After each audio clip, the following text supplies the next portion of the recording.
আসসালামু আলাইকুম। আপনারা জানেন গত কিছুদিন আগে আমি একটা মানে পা বেঁকা এরকম একটা কোয়েল পাখি পাই এবং সেটা ট্রিটমেন্ট করার জন্য আমি সেটাকে আলাদা করে ফেলি এবং হালকা পাতলা ইউটিউব দেখে ট্রিটমেন্টটা করি।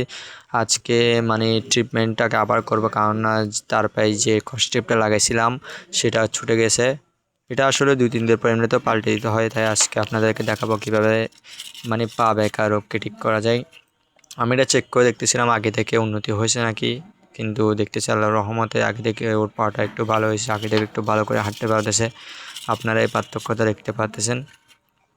এখন আমি এটা আগে কস্টিপটা খুলে এবং পায়ে হালকা মল লেগেছিল সেগুলোকে পরিষ্কার করে ফেলতেছি।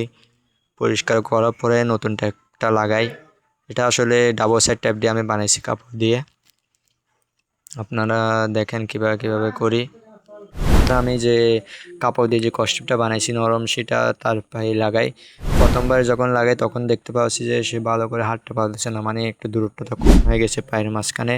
তার পরবর্তীতে আরেকটু অ্যাডজাস্ট করে তাকে ছেড়ে দেখতেছি সে ভালো করে হাঁটতে পারতেছে। তখন তাকে আমি আবার খাঁচায় রেখে দিই।